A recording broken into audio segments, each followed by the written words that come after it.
When I found out that I was a prisoner, a sort of wild feeling came over me. I rushed up and down the stairs, trying every door and peering out of every window I could find. But after a little, the conviction of my helplessness overpowered all other feelings. But when I look back after a few hours, I think I must have been mad for the time, for I behaved much as a rat does in a trap. When, however, the conviction had come to me that I was helpless, I sat down quietly, as quietly as I have ever done anything in my life, and began to think over what was best to be done. I am thinking still, and as yet have come to no definite conclusion. Of one thing only I am certain, that it is no use making my ideas known to the Count. He knows well that I am imprisoned, as he has done it himself, and has doubtless his own motives for it. He would only deceive me if I trusted him fully with the facts. So far as I can see, my only plan will be to keep my knowledge and my fears to myself, and my eyes open. I am, I know, either being deceived like a baby by my own fears, or else I am in desperate straits, and if the latter be so, I need and shall need all my brains to get through. I had hardly come to this conclusion when I heard the great door below shut, and knew that the Count had returned. He did not come at once into the library, so I went cautiously to my own room, and found him making the bed. This was odd, but it only confirmed what I had all along thought, that there were no servants in the house. When later I saw him through the chink of the hinges of the door, laying the table in the dining room, I was assured of it. For if he does himself all these menial offices, surely it is proof that there is no one else to do them. This gave me a fright, for if there was no one else in the castle, it must have been the Count himself, who was the driver of the coach that brought me here. This is a terrible thought, for if so, what does it mean that he could control the wolves as he did, by only holding up his hand in silence? How was it that all the people at Bistritz and on the coach had some terrible fear for me? What meant the giving of the crucifix, the garlic, of the wild rose, the mountain ash? Bless that good woman who hung the crucifix round my neck, for it is a comfort and a strength to me whenever I touch it. It's an odd thing that which I have been taught to regard with disfavour as idolatrous should in a time of loneliness and trouble be of help. Is it that there is something in the essence of sympathy and comfort? Some time, if may be, I must examine this matter to try and make up my mind about it. In the meantime, I must find out all I can about Count Dracula, as it may help me to understand. Tonight he may talk of himself if I turn the conversation that way. I must be very careful, however, not to awake his suspicion. Midnight. I've had a long talk with the Count. I asked him a few questions on Transylvania history, and he warmed up to the subject wonderfully. In his speaking of things and people, and especially of battles, he spoke as if he had been present at them all. This he afterwards explained by saying that to a boyar, the pride of his house and name is his own pride, and their glory is his glory, and their fate is his fate.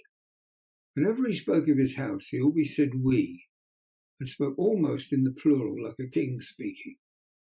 I wish I could put down all he said exactly as he said it to me, for to me it was most fascinating. It seemed to have in it a whole history of the country. He grew excited as he spoke, and walked around the room, pulling his great white moustache and grasping anything on which he laid his hands, as though he would crush it by main strength. One thing he said, which I shall put down as nearly as I can, for it tells in its way the story of his race. We Sletskis have a right to be proud, for in our veins flows the blood of many brave races who fought as the lion fights for lordship.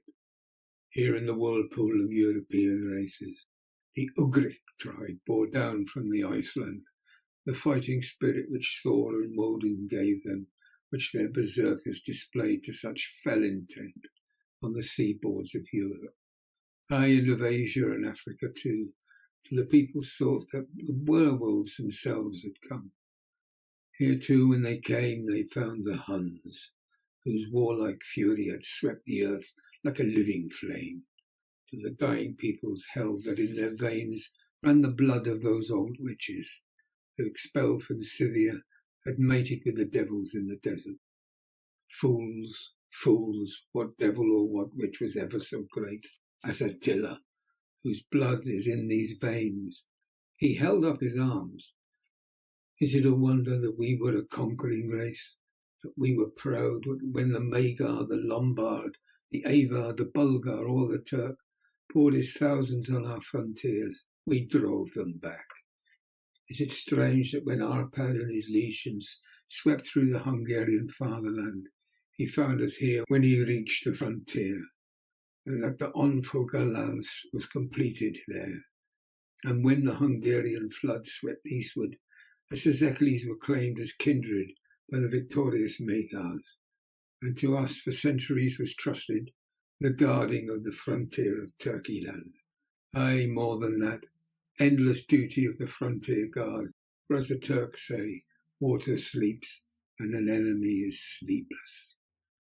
Who more gladly than we throughout the four nations received the bloody sword, or at its warlike call flocked quicker to the standard of the king, when was redeemed after that great shame of my nation, the shame of Kosovo, when the flags of the Wallach and the Magyar went down beneath the crescent? Who was it but one of my own race, who as Voivode crossed the Danube and beat the Turk on his own ground? This was a Dracula indeed. Woe was it that his own unworthy brother, when he had fallen, sold his people to the Turk and brought the shame of slavery on them. Was it not this Dracula indeed who inspired that the other of his race, who in a later age again and again brought his forces over the great river into Turkeyland, who, when he was beaten back, came again and again and again, though he had to come himself? Ah, what good are peasants without a leader? Where ends the war without a brain and a heart to conduct it? Again, when after the battle of Mohics we threw off the Hungarian yoke, we of the Dracula blood were amongst their leaders, for our spirit would not brook that we were not free. Ah, young sir, the Szekelyes and the Dracula is their heart's blood, their brains and their swords, and boast a record that mushroom growths like the Habsburgs and the Romanovs can never reach.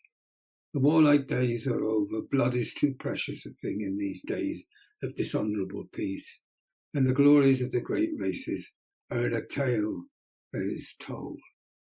It was by this time close on morning, and we went to bed. Mem. This diary seems horribly like the beginning of the Arabian Nights, for everything has to break off at cockcrow, or like the ghost of Hamlet's father. 12th of May. Let me begin with facts, bare, meagre facts, verified by books and figures, and of which there can be no doubt. I must not confuse them with experiences which will have to rest on my own observation or my memory of them. Last evening, when the Count came from his room, he began by asking me questions on legal matters and on the doing of certain kinds of business.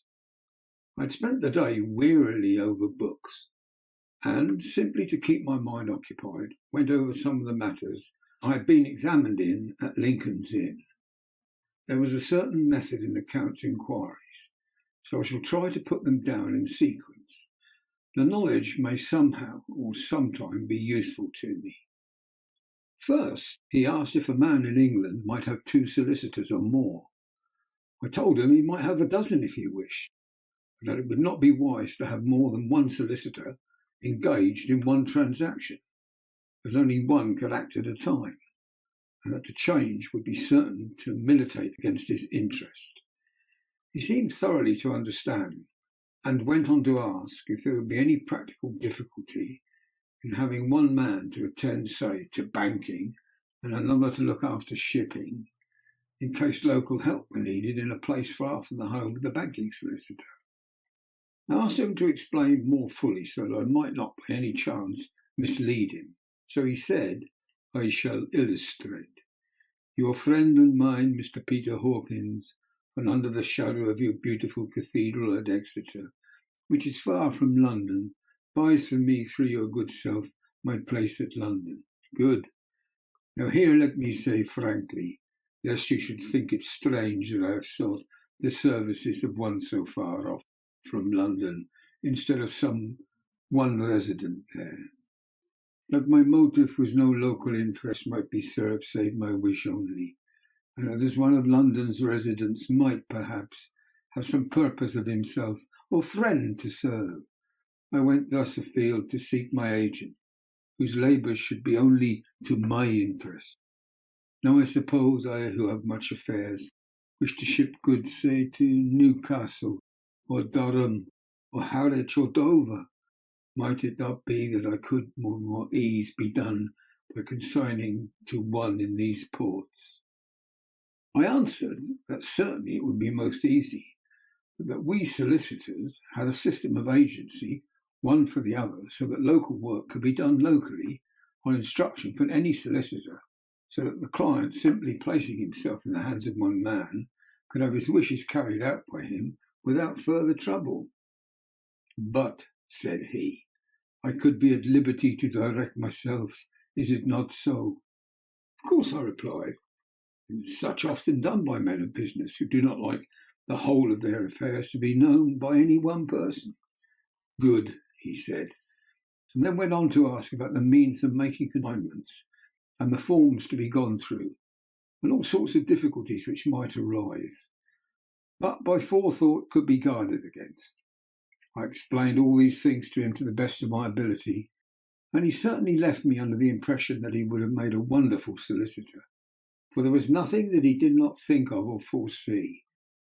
For a man who was never in the country, and who did not evidently do much in the way of business, his knowledge and acumen were wonderful. When he had satisfied himself on these points of which he had spoken, and I had verified all as well as I could by the books available, he suddenly stood up and said, Have you written since your first letter to our friend Mr. Peter Hawkins, or to any other? It was with some bitterness in my heart that I answered I had not, but as yet I had not seen any opportunity of sending letters to anybody. Then write now, my young friend, he said, laying a heavy hand on my shoulder. Write to our friend and to any other, and say, if it will please you, that you shall stay with me until a month from now. Do you wish me to stay so long? I asked, for my heart grew cold at the thought. I desire it much. Nay, I will take no refusal. When your master, employer, what you will, engaged in that someone would come on his behalf, it was understood that my needs were only to be consulted. I have not stinted, is it not so? What could I do but bow acceptance? It was Mr. Hawkins' interest, not mine, and I had to think of him, not myself. And beside, while Count Dracula was speaking, there was that in his eyes and in his bearing which made me remember that I was a prisoner, that if I wished it I could have no choice. The Count saw his victory in my bow and his mastery in the trouble of my face, for he began at once to use them, but in his own smooth, resistless way. I pray you, my good young friend, that you will not discourse of things other than business in your letters. It will doubtless please your friends to know you are well, and that you look forward to getting home to them. Is it not so? As he spoke, he handed me 3 sheets of notepaper and 3 envelopes. They were all of the thinnest foreign post, and looking at them and then at him, and noticing his quiet smile with the sharp canine teeth laying over the red underlip, I understood as well as if he had spoken that I should be careful what I wrote, for he would be able to read it. So I determined to write only formal notes now, but to write fully to Mr. Hawkins in secret, and also to Mina, for to her I could write in shorthand, which would puzzle the Count if he did see it. When I had written my 2 letters, I sat quiet reading a book, whilst the Count wrote several notes, referring as he wrote them to some books on his table. Then he took up my 2 and placed them with his own, and put by his writing materials, after which, the instant the door had closed behind him, I leaned over and looked at the letters which were face down on the table. I felt no compunction in doing so, for under the circumstances, I felt that I should protect myself in every way I could. One of the letters was directed to Samuel F. Billington, number 7, The Crescent, Whitby, and another to Herr Leutner, Varna. The third was to Coates and Co. in London, and the fourth to Heron Klopstock in Villa Ruth, bankers, Budapest. The second and fourth were unsealed.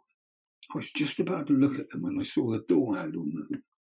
I sank back in my seat, having just had time to replace the letters as they had been and to resume my book before the Count, holding still another letter in his hand, entered the room, took up the letters on the table, stamped them carefully, and turning to me said, "I trust you will forgive me, but I have much work to do in private this evening. You will, I hope, find all things as you wish."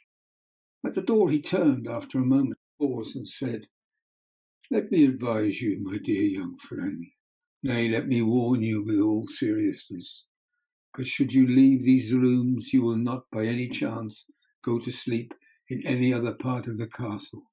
It is old and has many memories. There are bad dreams for those who sleep unwisely. Be warned.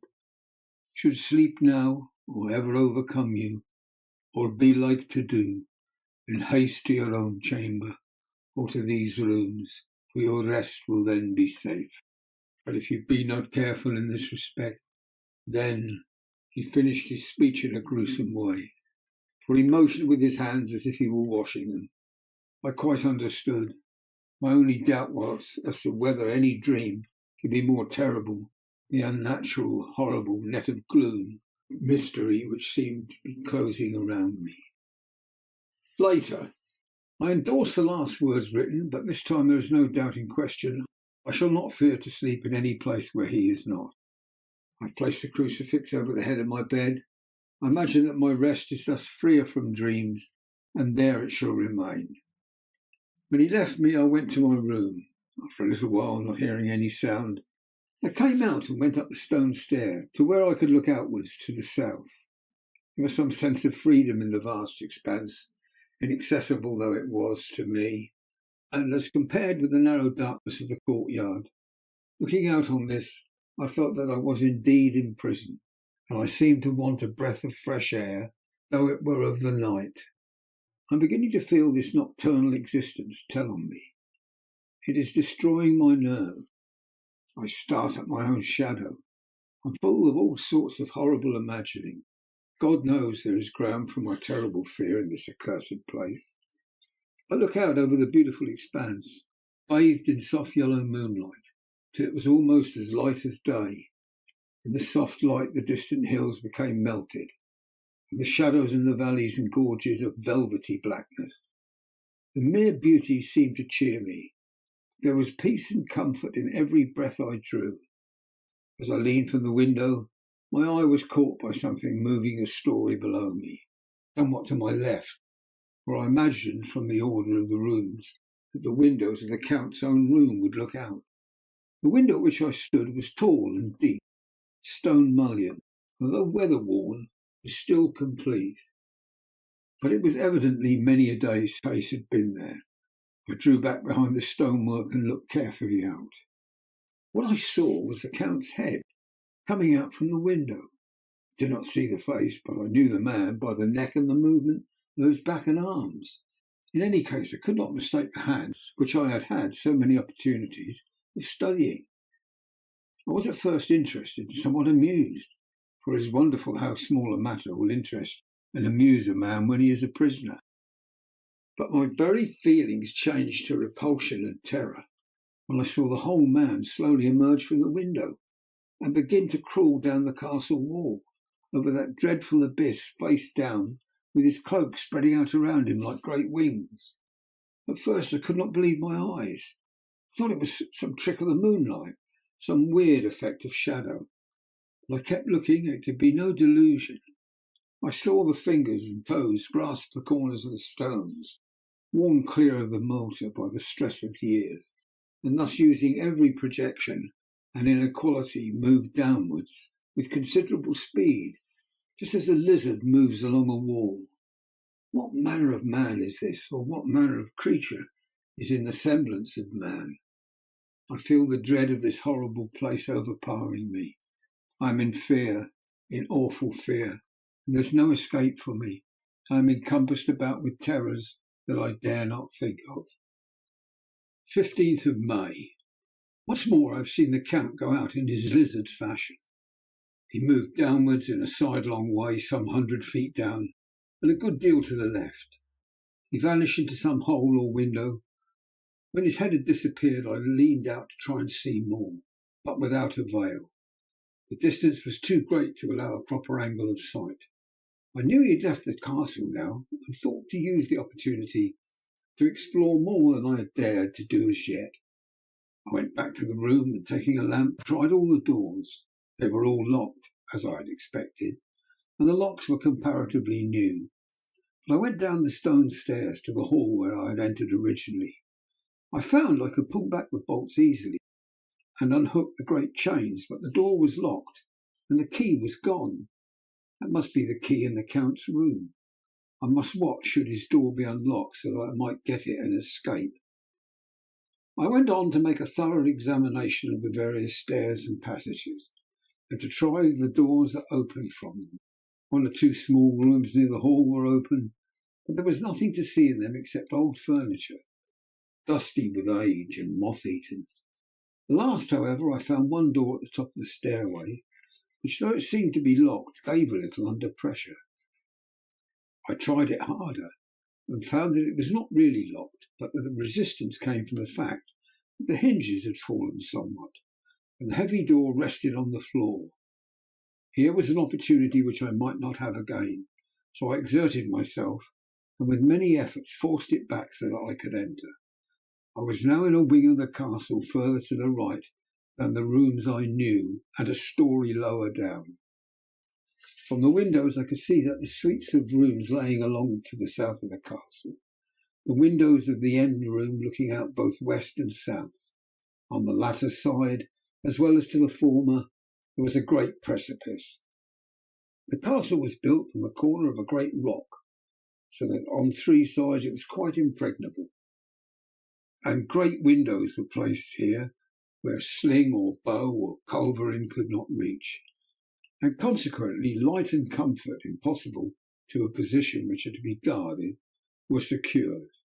To the west was a great valley, rising far away, great jagged mountain fastness, rising peak on peak, a sheer rock studded with mountain ash and thorn, whose roots clung in cracks and crevices and crannies of the stone. This was evidently the portion of the castle occupied by the ladies in bygone days, for the furniture had more an air of comfort than any I had seen. The windows were curtainless, and the yellow moonlight flooding in through the diamond panes enabled one to see even colours, whilst it softened the wealth of dust which lay over all, and disguised in some measure the ravages of time and the moth. My lamp seemed to be of little effect in the brilliant moonlight, but I was glad to have it with me, for there was a dread loneliness in the place which chilled my heart and made my nerves tremble. Still, it was better than living alone in the rooms which I had come to hate from the presence of the Count, and after trying a little to school my nerves, I found a soft quietude come over me.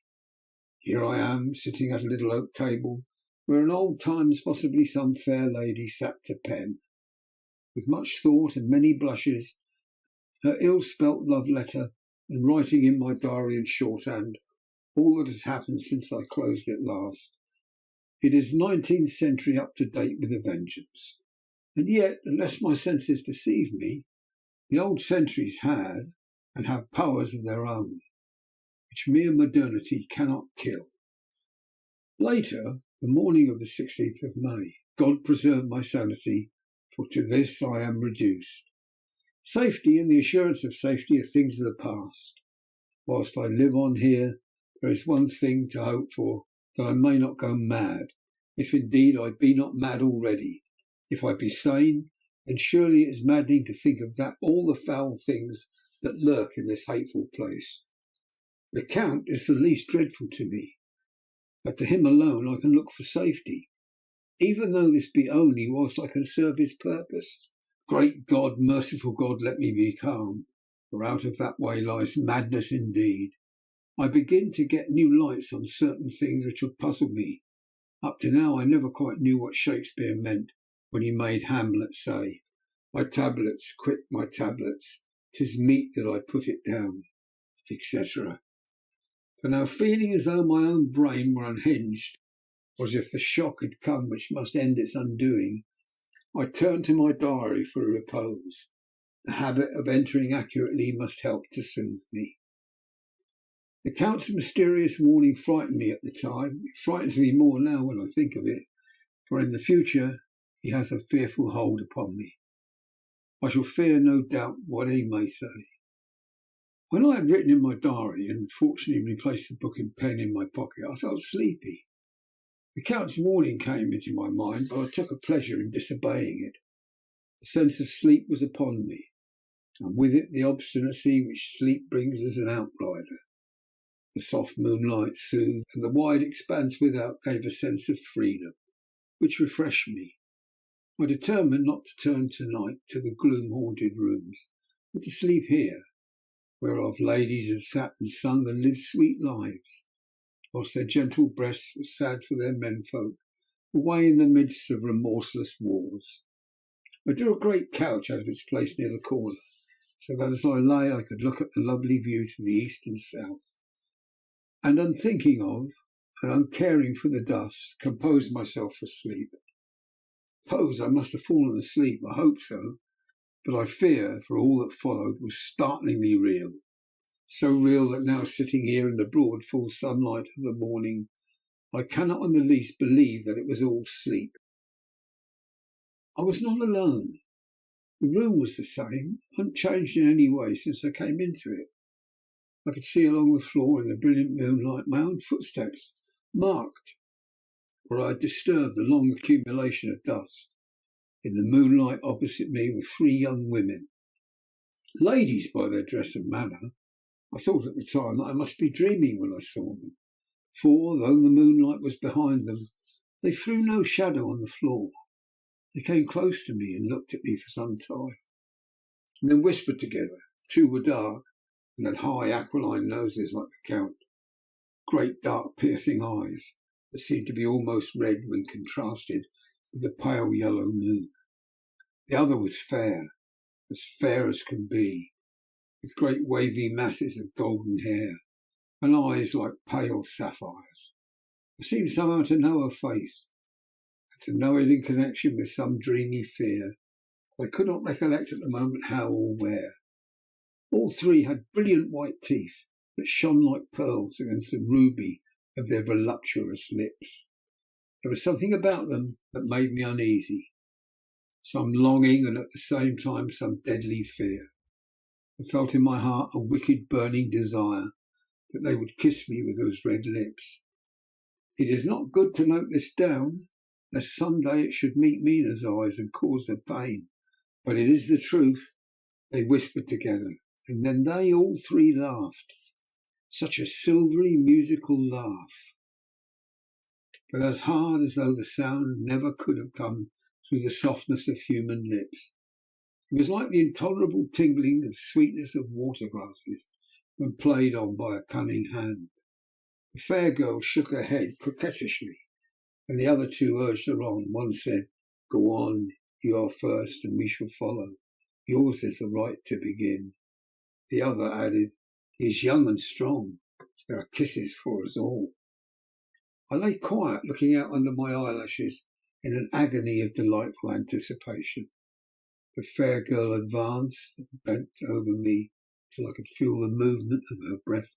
Sweet it was in one sense, honey sweet, and sent the same tingling through my nerves as her voice, but with a bitter underlying, a sweet, a bitter offensiveness, as one smells in blood. I was afraid to raise my eyelids, but looked out and saw perfectly under the lashes. The girl went on her knees and bent over me, simply gloating. There was a deliberate voluptuousness which was both thrilling and repulsive. And as she arched her neck, she actually licked her lips like an animal, and I could see in the moonlight the moisture shining on the scarlet lips and on the red tongue as it lapped the white sharp teeth. Lower and lower went her head as her lips went down below the range of my mouth and chin, and seemed about to fasten on my throat. Then she paused. I could hear the churning sound of her tongue as it licked her teeth and lip, and could feel the hot breath on my neck, and the skin of my throat began to tingle, as one's flesh does when the hand that is to tickle it approaches nearer and nearer. I could feel the soft shivering touch of the lips on the supersensitive skin of my throat, and the hard dents of two sharp teeth, just touching and pausing there. I closed my eyes in a languorous ecstasy, and waited with a beating heart. But at that instant another sensation swept through me as quick as lightning. I was conscious of the presence of the Count, and I saw his strong hand grasp the slender neck of the fair woman, and with a giant's power drew it back, the blue eyes transformed with fury, the white teeth champing with rage, and the fair cheeks blazing red with passion. But the Count, never did I imagine such wrath and fury, even to the demons of the pit. His eyes were positively blazing. The red light in them was lurid, as if the flames of hell blazed behind them. His face was deathly pale, and the lines of it were hard like drawn wires. Thick eyebrows that met up the nose now seemed like a heaving bar of white hot metal.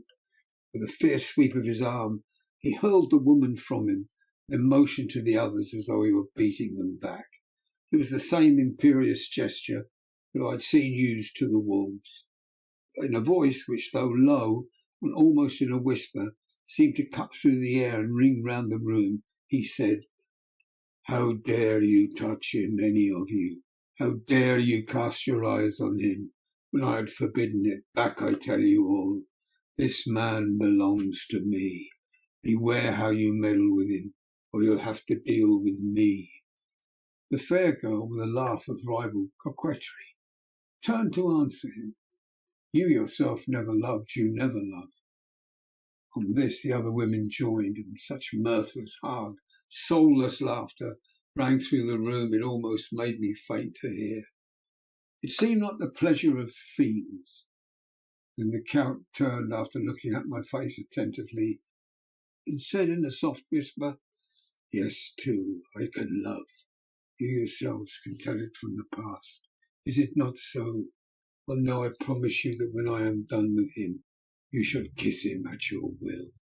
Now go, I must awaken him, for there is work to be done." "Are we to have nothing tonight?" said one of them, with a low laugh. She pointed to the bag which she had thrown upon the floor, and which moved as though there were some living thing within it. For answer he nodded his head. One of the women jumped forward and opened it. My ears did not deceive me. There was a gasp and a low wail, as of a half-smothered child. The woman closed round, while I was aghast with horror. But as I looked they disappeared, and with them the dreadful bag. There was no door near them. They could not have passed me without my noticing. They simply seemed to fade into the rays of the moonlight and pass out through the window, for I could see outside the dim shadowy forms for a moment before they entirely faded away. Then the horror overcame me. I sank down unconscious. I awoke in my own bed. If it be that I had not dreamt, the Count must have carried me here. I tried to satisfy myself on the subject, but could not arrive at any unquestionable result. To be sure, there were certain small evidences, such that my clothes were folded and laid by in a manner which was not my habit. My watch was still unwound, and I am rigorously accustomed to wind it in the last thing before going to bed, and many such details. But these things are no proof, for they may have been evidences that my mind was not as usual, and from some cause or another I had certainly been much upset. I must watch for proof.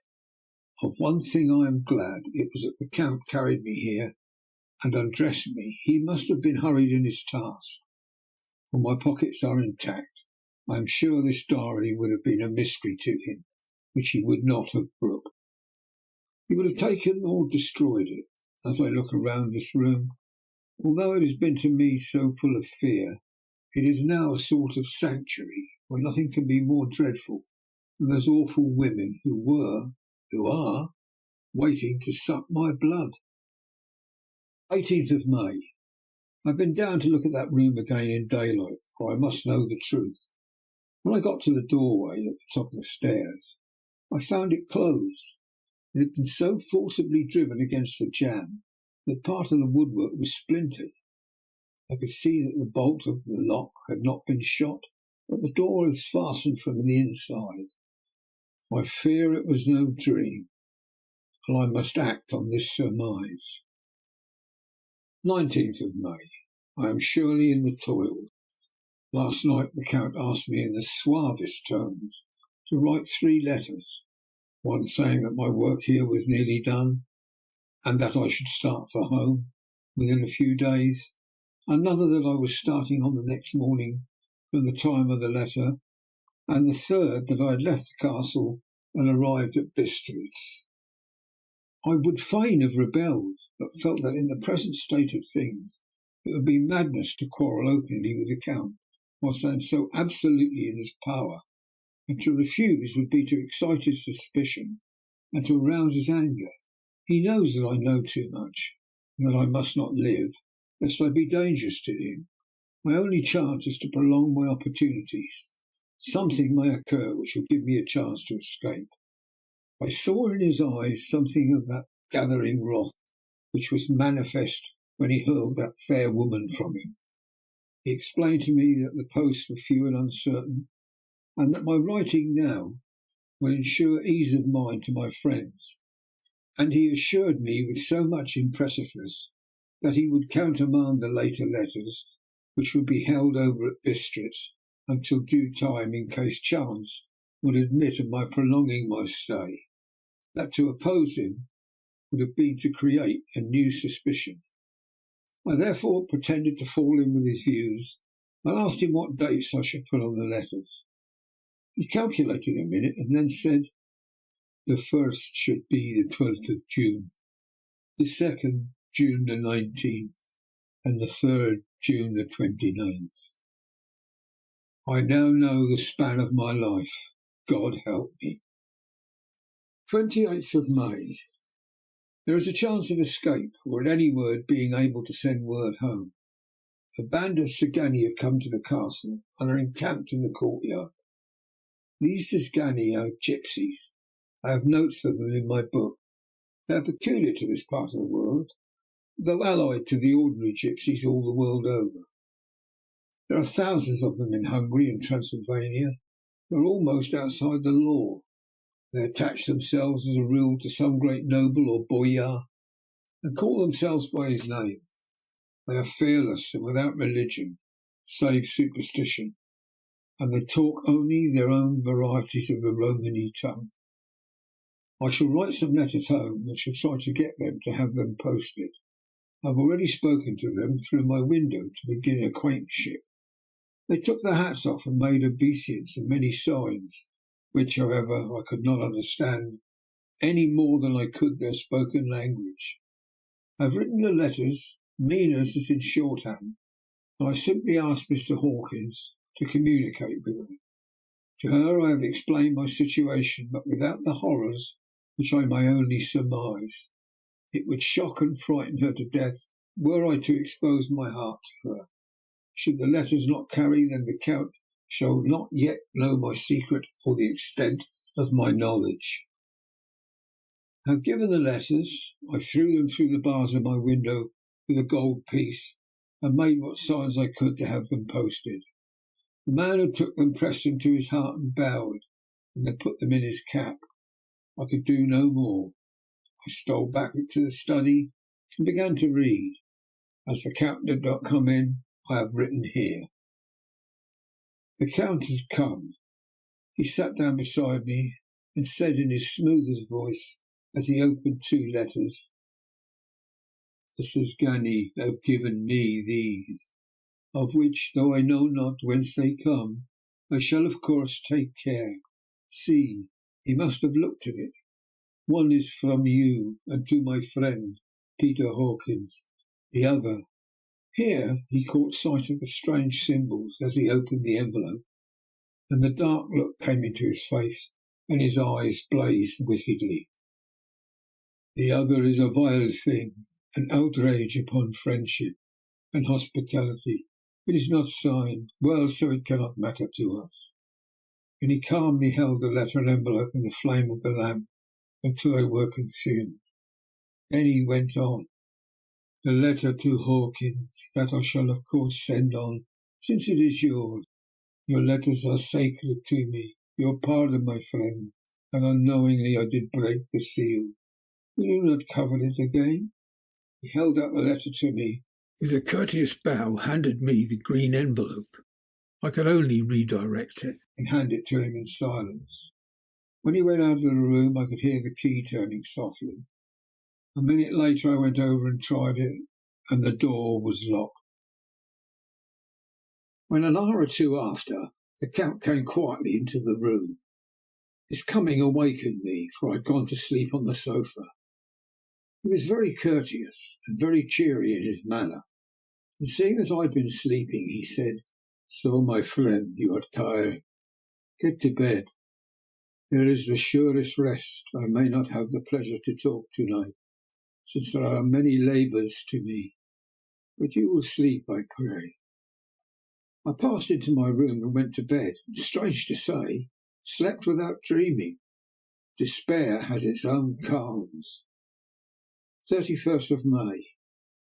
This morning when I awoke, I thought I would provide myself with some paper and envelopes from my bag, and keep them in my pocket so that I might write in case I should get an opportunity. But again a surprise, again a shock. Every scrap of paper was gone, and with it all my notes, my memoranda relating to railways and travel, my letter of credit, in fact, all that might be useful to me were I once outside the castle. I sat and pondered for a while, and then some thought occurred to me, and I made search of my portmanteau and in the wardrobe where I had placed my clothes. The suit in which I had travelled was gone, also my overcoat and rug. I could find no trace of them anywhere. This looked like some new scheme of villainy. 17th of June. This morning, as I was sitting on the edge of my bed, cudgelling my brains, I heard without a cracking of whips and pounding and scraping of horses' feet up the rocky path beyond the courtyard. With joy I hurried to the window and saw drive into the yard two great lighter wagons, each drawn by 8 sturdy horses. At the head of each pair, a Slovak with his wide hat, great nail-studded belt, dirty sheepskin and high boots. They also had their long staves in hand. I ran to the door, intending to descend and try and join them through the main hall. As I thought, that way might be opened for them. Again a shock. My door was fastened on the outside. Then I ran to the window and cried to them.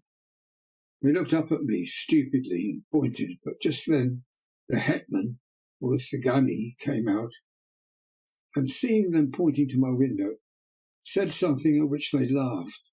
Henceforth no effort of mine, no piteous cry or agonized entreaty would make them even look up at me. They resolutely turned away.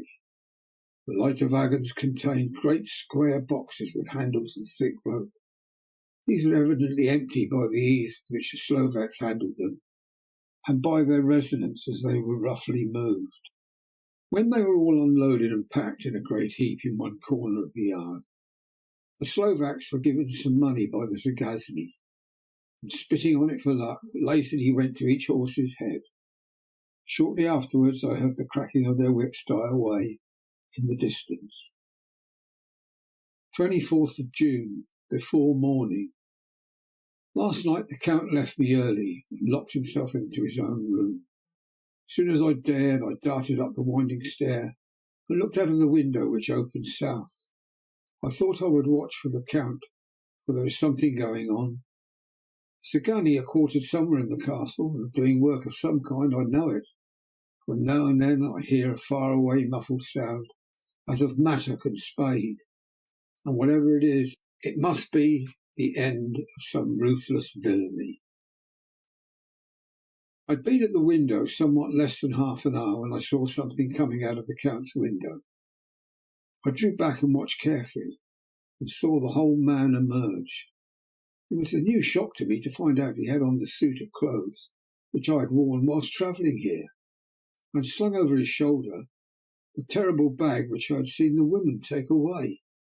There could be no doubt as to his quest, and in my garb too.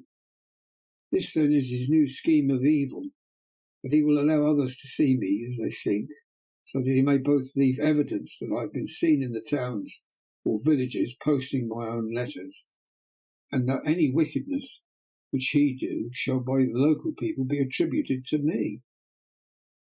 It makes me rage to think that this can go on, and whilst I am shut up here, a veritable prisoner, but without that protection of the law which is even a criminal's right and consolation. I thought I would watch for the Count's return, and for a long time sat doggedly at the window. Then I began to notice there were some quaint little specks floating in the rays of the moonlight. They were like the tiniest grains of dust, and they whirled round and gathered in clusters in a nebulous sort of way. I watched them with a sense of soothing, and a sort of calm stole over me. I leaned back in the embrasure in a more comfortable position, so that I could enjoy more fully the aerial gambolling. Something made me start up. A low, piteous howling of dogs somewhere far below in the valley, which was hidden from my sight. Louder it seemed to ring in my ears, and the floating motes of dust to take new shapes to the sound as they danced in the moonlight. I felt myself struggling to awake to some call of my instincts. Nay, my very soul was struggling, and my half-remembered sensibilities were striving to answer the call. I was becoming hypnotized. Quicker and quicker danced the dust. The moonbeams seemed to quiver as they went by me in the mass of the gloom beyond. More and more they gathered till they seemed to take dim phantom shape. And then I started, broad awake and in full possession of my senses, and ran screaming from the place. The phantom shapes which were becoming gradually materialized from the moonbeams were those of 3 ghostly women to whom I was doomed. I fled, and I felt somewhat safer in my own room, where there was no moonlight and where the lamp was burning brightly. When a couple of hours had passed, I heard something stirring in the Count's room, something like a sharp wail quickly suppressed. Then there was silence, deep, awful silence, which chilled me. With a beating heart I tried the door, but I was locked in my prison and could do nothing. I sat down and simply cried. As I sat, I heard a sound in the courtyard without, the agonized cry of a woman. I rushed to the window and, throwing it up, peered out between the bars. There indeed was a woman with a dishevelled hair, holding her hands over her heart as one distressed with running. She was leaning against the corner of the gateway when she saw my face at the window, and threw herself forward and shouted in a voice laden with menace, "Monster, give me my child!" She threw herself on her knees, and raising up her hands, cried the same words in tones which wrung my heart. Then she tore her hair and beat her breast, and abandoned herself to all the violences of extravagant emotion. Finally she threw herself forward, and though I could not see her, I could hear the beating of her naked hands against the door. Somewhere high overhead, probably on the tower, I heard the voice of the Count, calling in his harsh metallic whisper. His call seemed to be answered from far and wide by the howling of wolves. Before many minutes had passed, a pack of them poured like a pent-up dam when liberated, through the wide entrance into the courtyard. There was no cry from the woman, and the howling of the wolves was but short. Before long they streamed away singly, licking their lips. I could not pity her, for I knew what had become of her child, and she was better dead. What shall I do? What can I do? How can I escape from this dreadful thing of night and gloom and fear? 25th of June, morning. No man knows till he has suffered from the night how sweet and how dear to his heart and eye the next morning can be. When the sun grew so high this morning that it struck the top of the great gateway opposite my window, the high spot which it touched seemed to me as if the dove from the ark had alighted there. My fear fell from me, as if it had been a vaporous garment which dissolved in the warmth. I must take action of some sort whilst the courage of the day is upon me. Last night one of my post-dated letters went to post, the first of that fatal series which is to blot out the very traces of my existence from earth. Let me not think of it. Action! It has always been at night time that I have been molested or threatened or in some way in danger or in fear. I have not yet seen the Count in the daylight. Can it be that he sleeps when others wake? That he may be awake whilst they sleep? If only I could get into his room. But there's no possible way. The door is always locked. No way for me. Yes, there is a way, if one dares to take it. Where his body is gone, why may not another body go? I have seen him myself crawl from his window. Why should I not imitate him and go in by his window? The chances are desperate, but my need is more desperate still. I shall risk it. At the worst, it can only be death. And a man's death is not a calf's, and the dreaded hereafter may still be open to me. God help me in my task. Goodbye, Mina. If I fail, goodbye, my faithful friend and second father. Goodbye all, and last of all, Mina. Same day, later. I have made the effort, and God helping me, have come safely back to this room. I must put down every detail in order. I went whilst my courage was fresh straight to the window on the south side, and at once got out of the narrow ledge of stone which runs around the building on this side. The stones are big and roughly cut, and the mortar has by process of time been washed away between them. I took off my boots and ventured out on the desperate way. I looked down once so as to make sure that a sudden glimpse of the awful depth would not overcome me, but after that kept my eyes away from it. I knew pretty well the direction and distance of the Count's window, and made for it as well as I could, having regard to the opportunities available. I did not feel dizzy. I suppose I was too excited, and the time seemed ridiculously short till I found myself standing on the window sill and trying to raise up the sash. I was filled with agitation. However, when I bent down and slid feet foremost in through the window, then looked around for the Count, but with surprise and gladness made a discovery. The room was empty. It was barely furnished with odd things which seemed to have never been used. The furniture was something the same style as that in the south rooms, and was covered with dust. I looked for the key, but it was not in the lock, and I could not find it anywhere. The only thing I found was a great heap of gold in one corner. Gold of all kinds, Roman, British, Austrian and Hungarian and Greek and Turkish money, covered with a film of dust, but had lain long in the ground. None of it that I noticed was less than 300 years old. There were also chains and ornaments, some jewelled, but all of them old and stained. At one corner of the room was a heavy door. I tried it, for since I could not find the key to the room or the key to the outer door, which was the main object of my search, I must make further examination, or all my efforts would be in vain. It was open, and led through a stone passage to a circular stairway which went steeply down. I descended, minding carefully where I went, for the stairs were dark, being only lit by loopholes in the heavy masonry. At the bottom there was a dark tunnel-like passage, through which came a deathly sickly odour, the odour of old earth newly turned. As I went through the passage, the smell grew closer and heavier. At last I pulled open a heavy door which stood ajar, and found myself in an old ruined chapel, which had evidently been used as a graveyard. The roof was broken, and in two places were steps leading to vaults, but the ground had recently been dug over, and the earth placed in great wooden boxes, manifestly those which had been brought by the Slovak. There was nobody about. I made a search for any further outlet, but there was none. Then I went over every inch of ground, so as not to lose a chance.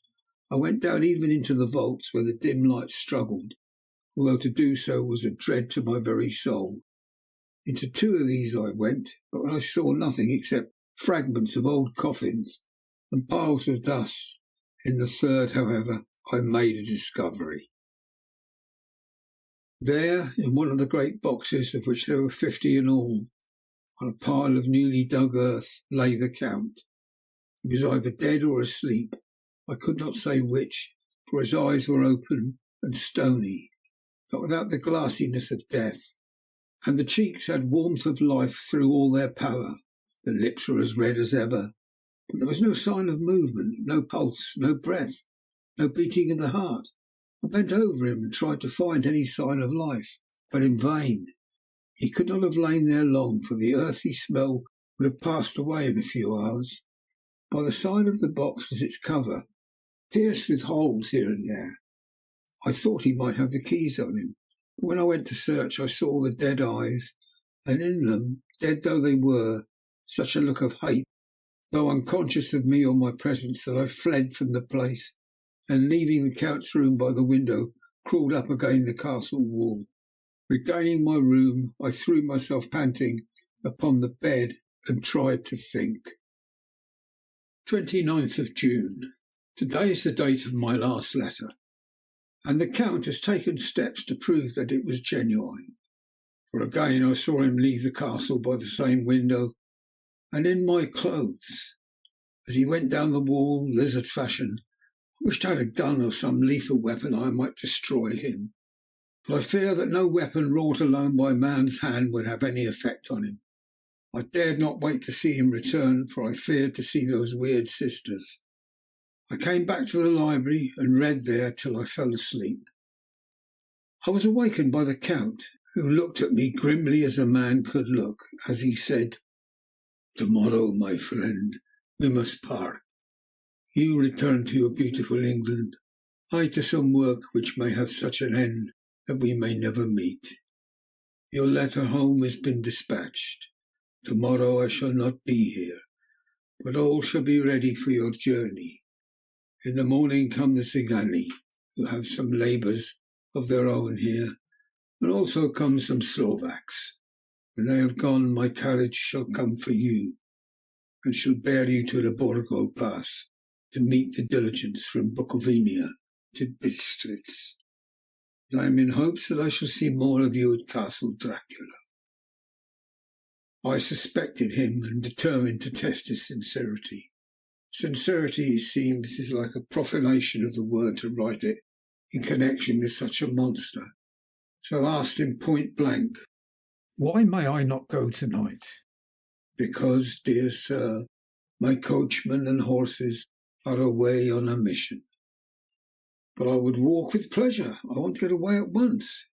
He smiled, such a soft, smooth, diabolical smile, that I knew there was some trick behind his smoothness. He said, "And your baggage?" "I do not care about it. I can send for it some other time." The Count stood up and said with a sweet courtesy which made me rub my eyes, it seemed so real, "You English have a saying which is close to my heart, for its spirit is that which rules our boyars. Welcome the coming, speed the parting guest. Come with me, my dear young friend. Not an hour shall you wait in my house against your will. Though sad I am at your going, and that you so suddenly desire it. Come." With a stately gravity, he with the lamp preceded me down the stairs and along the hall. Suddenly he stopped. Hark! Close at hand came the howling of many wolves. It was almost as if the sound sprang up at the rising of his hand, just as the music of a great orchestra seemed to leap under the baton of the conductor. After a pause of a moment, he proceeded his stately way to the door, drew back the ponderous bolts, unhooked the heavy chains, and began to draw it open. To my intense astonishment, I saw that it was unlocked. Suspiciously, I looked all round. I could see no key of any kind.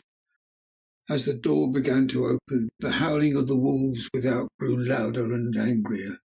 Their red jaws with champing teeth and their blunt clawed feet as they leapt came in through the opening door.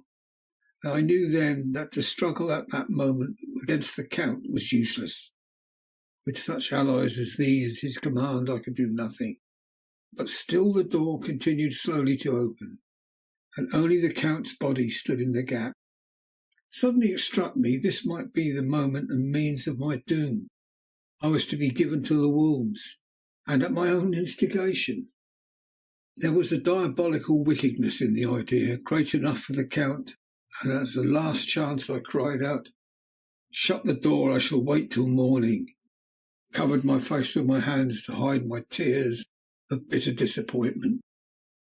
With one sweep of his powerful arm, the Count threw the door shut, and the great bolts clanged and echoed through the hall as they shot back into their places. In silence we returned to the library. After a minute or two I went to my own room.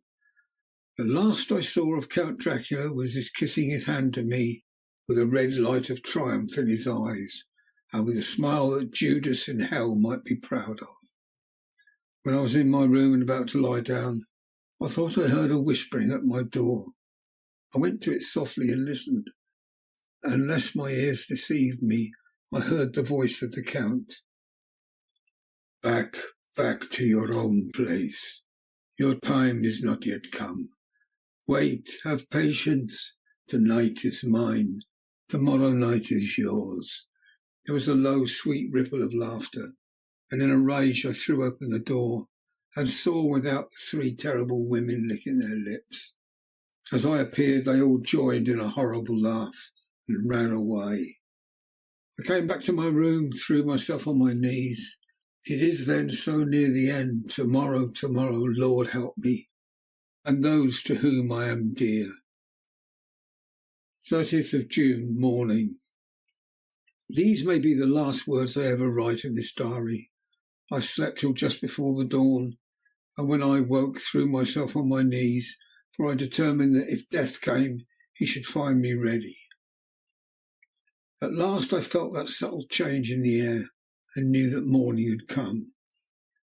Then come the welcome cockcrow, and I felt that I was safe. With a glad heart I opened my door and ran down to the hall. I had seen that the door was unlocked, and no escape was before me. With hands that trembled with eagerness, I unhooked the chains and drew back the massive bolts. But the door would not move. Despair seized me. I pulled and pulled at the door and shook it till, massive as it was, it rattled in its casement. I could see the bolt shot. It had been locked after I left the Count. Then a wild desire took me to obtain that key at any risk, and I determined then to scale the wall again and gain the Count's room. He might kill me, but death now seemed the happier choice of evils. Without a pause I rushed up to the east window and scrambled down the wall as before into the Count's room. It was empty, but that was as I expected. I could not see a key anywhere, but the heaps of gold remained. I went through the door in the corner and down the winding stair, along the dark passage to the old chapel. I knew now well enough where to find the monster I sought. The great box was in the same place, close against the wall, but the lid was laid on it, not fastened down, but with the nails ready in their places to be hammered home. I knew I must reach the body for the key, so I raised the lid and laid it back against the wall. Then I saw something which filled my very soul with horror. There lay the Count, but looking as if his youth had been half renewed, for the white hair and moustache were charged with dark iron grey. The cheeks were fuller, and the white skin seemed ruby red underneath. The mouth was redder than ever, for on the lips were gouts of fresh blood, which trickled from the corners of the mouth and ran over the chin and neck. Even the deep burning eyes seemed set amongst swollen flesh, while the lids and pouches underneath were bloated. It seemed as if the whole awful creature was simply gorged with blood. He lay like a filthy leech, exhausted with his repletion. I shuddered as I bent over to touch him, and every sense of me revolted at the contact, but I had to search or I was lost. The coming night might see my own body a banquet in a similar way to those horrid three. I felt all over the body, but no sign could I find of the key. When I stopped and looked at the Count, there was a mocking smile on the bloated face, which seemed to drive me mad. This was the being I was helping to transfer to London, where perhaps for centuries to come he might, amongst its teeming millions, satiate his lust for blood and create a new and ever-widening circle of semi-demons to batten on the helpless. The very thought drove me mad. A terrible desire came upon me to rid the world of such a monster. There was no lethal weapon at hand, but I seized a shovel which the workmen had been using to fill the cases, and lifting it high, struck with the edge downward at the hateful face. But as I did so, the head turned, and the eyes fell full upon me, with all their blaze of basilisk horror. The sight seemed to paralyse me, and the shovel turned in my hand. I glanced from the face, merely making a deep gash above the forehead. The shovel fell from my hand across the box, and as I pulled away, the flange of the blade caught the edge of the lid, which fell over again, and hid the horrid thing from my sight. The last glimpse I had was of the bloated face, blood-stained and fixed with a grin of malice, which would have held its own in the nethermost hell. I thought and thought what should be my next move, but my brain seemed on fire and waited with a despairing feeling growing over me. As I waited, I heard in the distance a gypsy song, sung by merry voices coming closer, and through their song the rolling of heavy wheels and the cracking of whips. The Sagani and the Slovaks, of whom the Count had spoken, were coming. With a last look round at the box which contained the vile body, I ran from the place and gained the Count's room, determined to rush out at the moment the door should be opened. With strained ears I listened, and heard downstairs the grinding of the key in the great lock, and the falling back of the heavy door. There must have been some other means of entry, or someone had a key for one of the locked rooms. Then there came the sound of many feet, tramping and dying away in some passage, which sent up a clanging echo. I turned to run down again towards the vault, where I might find the new entrance. But at the moment there seemed to come a violent puff of wind, and the door to the winding stair blew to with a shock that set the dust from the lintels flying. When I ran to push it open, I found that it was hopelessly fast. I was again a prisoner, and the net of doom was closing round me more closely. As I write, there is in the passage below a sound of many tramping feet and the crash of weights being set down heavily. Doubtless the boxes with their freight of earth. There is a sound of hammering as the box is being nailed down. Now I can hear the heavy feet tramping again along the hall, with many other idle feet coming behind them. The door is shut and the chains rattle. There is a grinding of the key in the lock. I can hear the key withdraw. Then another door opens and shuts. I hear the creaking of lock and bolt. Hark! In the courtyard and down the rocky way, the roll of heavy wheels, the crack of whips, and the chorus of the Sagani as they pass into the distance. I am alone in the castle with these awful women. Mina is a woman, and there is naught in common. They are devils of the pit. I shall not remain alone with them. I shall try to scale the castle wall further than I have yet attempted. I shall take some of the gold with me, lest I want it later. May I find a way from this dreadful place. And then away for home, away to the quickest and nearest train, away from this cursed spot, from this cursed land, where the devil and his children still walk with earthly feet. At least God's mercy is better than those of these monsters, And the precipice is steep and high. At its foot a man may sleep as a man. Goodbye all, Mina. Like and subscribe.